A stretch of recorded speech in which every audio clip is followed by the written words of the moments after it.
하박국은요, 자신의 부와 가난과는 관계가 없는 기도를 했습니다. 오직 하나님의 영광에 초점을 맞춰서 기도했습니다. 그의 하나님 영광에 맞춘 기도의 절정은 하박국서 3장 17절에 이렇게 기록되어 있습니다. 비록 무화과 나무가 무성하지 못하며 포도나무에 열매가 없으며 감람나무에는 소출이 없으며 밭에는 먹을 것이 없으며 우리에는 양이 없으며 외양간에 소가 없을지라도 나는 여호와로 말미암아 즐거워하며 나의 구원의 하나님으로 말미암아 기뻐하리로다. 내가 세상적인 것 아무것도 없다 하더라도 그것이 하나님의 영광이 된다면 하나님께 찬송과 감사를 드리겠다는 말씀입니다. 여러분, 내 자신을 들여보면 내가 부하는 것이 하나님의 영광처럼 보여집니다. 초점은 내게 있습니다. 내가 건강해야만이 하나님의 영광이 드러나는 것처럼 생각이 됩니다. 초점이 내게 있습니다. 아니란 말입니다. 나의 가난이 하나님의 영광이 될 수도 있고 나의 연약한 육신이 하나님의 영광을 드러내는 도구가 될 수도 있다란 말입니다. 근데 우리는 철저히 내 자신에게 포커스를 맞춰서 기도합니다. 하박국은 하나님의 영광에 초점을 맞춰서 기도하라고 말합니다. 사랑하는 여러분,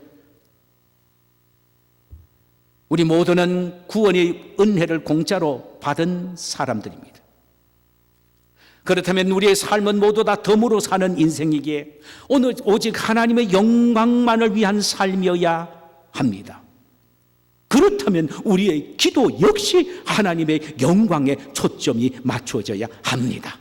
그래서 바울은 고린도전서 10장 31절에서 그런즉 너희가 먹든지 마시든지 무엇을 하든지 다 하나님의 영광을 위하여 하라. 그렇다면 우리의 기도 역시 하나님의 영광에 초점이 맞추어져야 합니다. 하나님의 영광 때문에, 하나님의 영광을 위한 기도 때문에 우리의 기도가 응답받을 수 있다는 사실을 알아야 합니다. 어떤 사람은 나는 아무리 기도해도 응답이 없습니다라고 말합니다. 그것은 바로 기도의 초점이 자신의 영광입니다. 그러니까 자신의 문제가 해결될 때 그것이 하나님께 영광이 된다라고 생각하는 철저히 자기중심, 자기에게 포커스를 맞춰서 그런 것입니다. 그런데 하나님에게 포커스를 맞춰서 하나님의 영광을 위한 기도를 할 때 우리의 모든 기도는 응답받게 된다는 말입니다. 할렐루야. 두 번째로 하나님의 긍휼을 구하는 기도였습니다. 2절 하반절에 보면은 여호와여 진노 중에서도 긍휼을 잊지 마옵소서 그랬습니다. 그는 유다 백성이 바벨론에게 처참하게 짓밟히는 것은 하나님의 진노요 징계임을 알았습니다. 하나님의 모진 진노 가운데서도 완전히 멸망하지 않도록 하기 위해서 하나님이 그저 유다를 불쌍히 여겨달라는 것입니다. 여러분, 우리가 기도할 때 하나님 앞에서 놓지 말아야 할 끈이 있습니다. 그것은 바로 하나님의 긍휼의 끈입니다. 우리 모두는 다 죄인입니다. 하나님 앞에 드러내놓을 의는 조금도 없습니다. 죄를 물 마시듯 하면서 살아왔습니다. 그 가운데서도 우리가 살아갈 수 있는 근거는 하나님의 긍휼 때문입니다. 하나님은 긍휼의 표시로 당신의 아들 예수 그리스도를 이 세상에 보내주심을 통하여 극치를 보여주셨습니다. 그분을 십자가에 우리 대신 죽게 하심으로 우리에게 사죄와 기도 응답과 생의 모든 면에서의 승리를 약속하셨는데 이것은 바로 하나님의 긍휼에 근거한 것입니다. 우리는 하나님의 긍휼하심 때문에 지금 여기까지 왔고 하나님의 긍휼하심에 의지하여 내일 또 살아가게 될 것입니다. 2021년에는 하나님의 넘치는 긍휼하심을 우리는 사모하며 늘 긍휼을 구하는 기도를 드려야 할 것입니다. 하나님의 긍휼만 넘치면 우리 앞에 어떤 일이 닥쳐와도 그 긍휼의 우산 속에서 우리는 보호함을 받게 될 것입니다. 하나님의 이 긍휼의 위대함을 알았기에 다윗은 시편 103편 4절에서 인자와 긍휼로 아예 내 머리에 관을 씌워 주옵소서라고 기도했던 것입니다. 또 우리가 하나님의 긍휼을 구할 때 우리 기도가 쉬이 응답받는다는 사실을 알아야 합니다. 예수님이 제자들에게 누가복음 18장 9절 이하에서 바리새인들과 서기관들의 기도를 비교하면서 누구의 기도가 진정으로 응답을 쉽게 받을 수 있느냐에 대한 비교를 말씀을 하셨습니다. 얘들아, 바리새인과 서리 두 사람이 기도하러 성전에 올라갔단다. 바리새인의 기도는 자신은 의롭고 또 매주마다 매월마다 하나님 앞에 11조를 아끼지 않고 드렸습니다라는 자기 의를 드러내는 기도였다. 반대로 세리는 감히 얼굴을 들지 못한 채 성전 뒷모퉁이에 서서 단지 가슴을 치며 하나님이여 나를 불쌍히 여기소서 나는 죄인이로소이다 라고 기도했을 때 하나님이 누구의 기도를 들어 응답해 주시는 줄 아느냐? 바리새인이 아니고 세리였다 라고 말씀을 하셨습니다. 하나님의 긍휼을 구하는 기도가 가장 쉽게 응답받는 비결이 된다라는 사실입니다. 이 긍휼하심의 능력의 위대함을 하박국 선지자는 알았기에 하나님의 긍휼을 구했던 것입니다.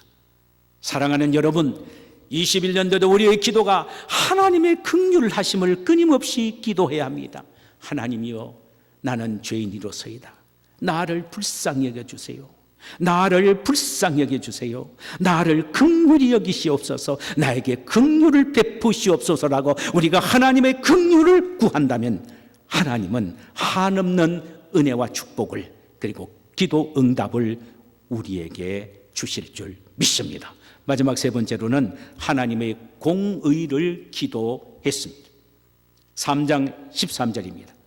주께서 주의 백성을 구하시려고 기름 부음 받은 자를 구원하시려고 나오사 악인의 집의 머리를 치시며 그 기초를 바닥까지 드러내셨나이다. 이 말씀의 의미는 하나님은 공의의 하나님이시라는 말입니다. 악을 행하는 자는 그대로 내버려 두시지 않는다는 말입니다. 기초 바닥까지 드러내시게 하신다는 말입니다.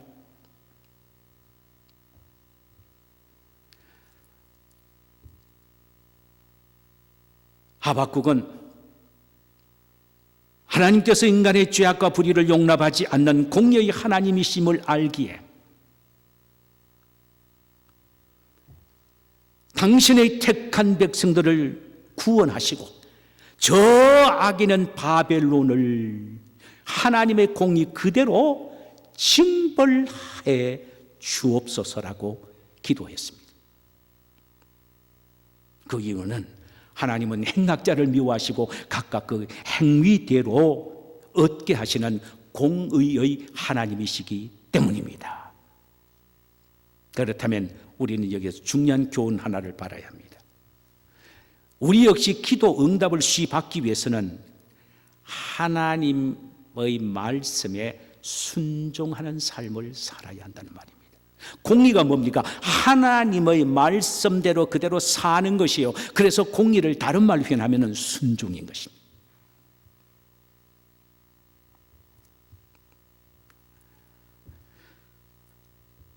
삶은 제멋대로 살면서 기도하면 응답해 주시지 않는다고 불평하는 사람이 있습니다. 잘못된 것이죠. 공의는 믿지 않는 자뿐만 아니라 믿는 자에게도 적용이 됩니다. 그리스도인에게 적용되는 공의는 믿음이 아니라 순종인 것입니다.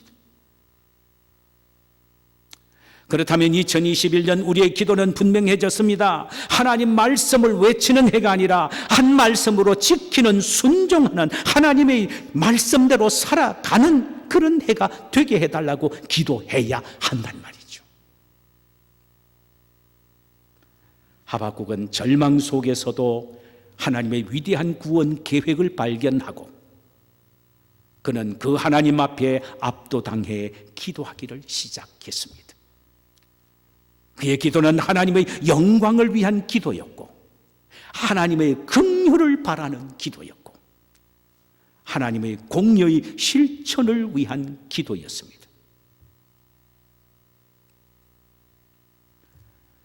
하나님의 회복을 믿고 확신하는 성도라면 바로 하박국처럼 이런 기도를 드릴 수가 있어야 승리하는 삶을 살 수가 있다라는 것입니다. 여러분, 하박국의 이런 기도가 결국은 위대한 찬송과 기도로 바뀌어지는 응답이 있게 된 것입니다. 그것이 바로 마지막 3장 19절입니다. 주 여호와는 나의 힘이시라. 나의 발을 사슴과 같게 하사 나를 높은 곳으로 다니게 하시리로다. 승리를 말합니다. 승리.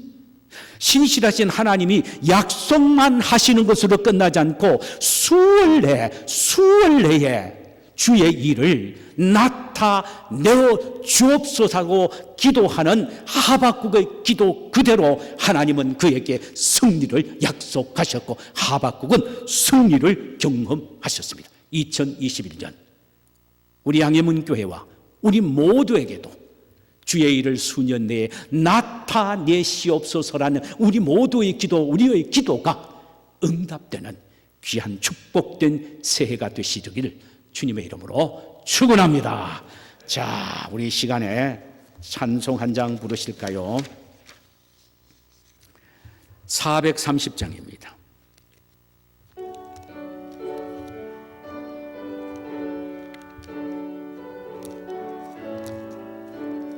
주와 같이 길 가는 것 즐거우니라닌가 주의 주님 펴러 가신 발자취를 밟겠네. 한 걸음 한 걸음 주 예수와 함께 날마다 우리 걸어가리. 어린아이 같은 우리 미련하고 약하나 주의 손에 이끌리어 생명길로 가겠네. 한 걸음 한 걸음 주 예수와 함께 날마다 우리 걸어가리. 꽃이 피는 들판이나 험한 골짜기라도 주가 인도하는 대로 주와 같이 가겠네 하면 한 걸음 주 예수와 함께 날마다 우리 걸어. 4절요. 옛 선지자 에녹같이 우리들도 천국에 들려 올라갈 때까지 주와 같이 걷겠네. 한 걸음 한 걸음 주 예수와 함께 날마다 우리 걸어가리. 자, 우리 함께 일어나십시다. 일어나서서 오늘 말씀 생각하며 한번 기도드리십시다. 하나님은 우리 교회에 분명히 수년 내에 하나님의 큰 역사를 나타내시겠다고 약속하셨습니다. 그렇다면 이 약속이 우리에게 향한 하나님의 약속이고 우리 교회에 대한 약속이기에 우리가 이 시간 이 약속의 말씀을 붙잡고 하박국과 같은 기도를 드리십시다. 하나님의 영광을 위하여 2021년에는 기도하는 해가 되게 하시고 하나님의 긍휼을 바라는 기도를 하게 하시고 하나님의 말씀에 그저 순종하는 그런 새해가 되게 해달라고 우리 세 가지 기도 제목을 놓고 함께 기도하시고 제가 축도로 예배를 마치도록 하겠습니다. 거룩하신 하나님 우리 아버지 감사합니다. 오늘 우리에게 이 세 가지의 하박국의 기도의 모습을 보여주셨습니다. 하나님은 우리와 우리 교회에 그래 수년 내에 하나님께서 큰 구원을 나타내시고 하나님의 부흥을 나타내 보이시겠다고 약속하신 주여, 우리는 그 하나님의 약속의 말씀을 믿습니다. 아버지 하나님이여, 하박국과 같은 믿음을 갖고 하박국과 같은 기도를 하게 하옵소서. 내 삶의 전 영역, 우리 교회의 전 영역이 하나님의 영광을 위한 것이 되도록 기도하게 하옵시고, 하나님의 그 긍휼을 바라보는 기도를 하게 하옵시고, 하나님의 공의가 나를 통하여 실천되고, 아니 내가 하나님의 말씀에 순종하는 그러한 기도의 포커스를 맞춰서 기도하고 살아가게 하옵소서. 우리 아버지 하나님, 이 세 가지 하박국의 기도의 제목처럼 우리 모두도 이런 기도를 할 수 있도록 하나님 우리 아버지께서 복의 복을 내려 주시기를 원합니다. 주님 역사하여 주시옵소서. 고마우신 하나님 아버지 감사합니다. 인간의 힘으로는 불가능하고 절망적인 상황에 처해 있었지만, 그러나 하나님은 분명히 유다를 다시 한번 회복시켜 주시고 구원해 주실 것을 약속하셨습니다. 그러기에 하박국은 확신 있게 하나님 앞에 기도합니다. 수년 내에 부흥케 하옵소서. 수년 내에 부흥의 역사를 눈으로 한번 볼 수 있도록 나타내어 주옵소서라고 기도했습니다. 그의 기도는 하나님의 영광을 위한 기도였고, 그의 기도는 하나님의 긍휼하심을 바라는 기도였고, 그의 기도는 하나님의 공의를 실천할 수 있는 능력을 달라고 하는 기도였습니다. 2012년 우리 양림은교회 모든 성도, 2021년 우리 양림은교회 모든 성도님들의 기도가 바로 이런 기도가 되어 올 2021년에는 하나님이 행하시는 개인적이든 가정이든 부흥의 역사를 눈으로 친히 한번 볼 수 있도록 나타내 보여 주시옵소서. 여호와는 내게 복을 주시고 너를 지키시기를 원하며, 여호와는 그 얼굴을 내게 비추사 은혜 베푸시기를 원하며, 여호와는 그 얼굴을 내게로 향하여 드사 평강 주시기를 원하노라 할지니라 하라. 그들은 이같이 내 이름으로 이스라엘 자손에게 축복할지니 내가 그들에게 복을 주리라. 아멘.